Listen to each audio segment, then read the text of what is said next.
The Cody Rhodes AEW split has been quite cordial, as pro wrestling breakups go. All talk of conflict and the dreaded backstage heat has largely been confined to anonymously sourced reports. All of the owner, president and booker, Tony Khan's had nothing but good things to say about Cody and Brandy, with Rhodes' fellow AEW founder and executive vice president Kenny Omega chalking it up to different visions. And that's similar to the message Cody put forward in the many interviews he did after returning to WWE on Saturday night.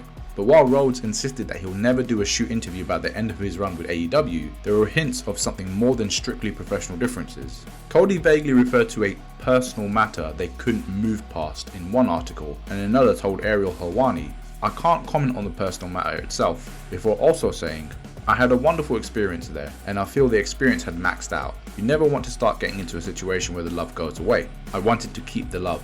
I know Matt, Nick and Kenny. I don't know if they sit in circles and hate on me or talk poorly about me. I hope they wouldn't." Meanwhile, Matt and Nick Jackson of the Young Bucks have kept their takes on the whole matter indirect and pretty light after Rhodes arrived in AT&T Stadium on Saturday night. But after Cody's "wrestling is a love story" tweet, they changed it to this for several hours. "The story of a couple of self-made SoCal kids who came from nothing and built a gigantic movement was never going to be romantic enough for you." So it seems like there's some lingering hard feelings, and it's easy to imagine that not being the case.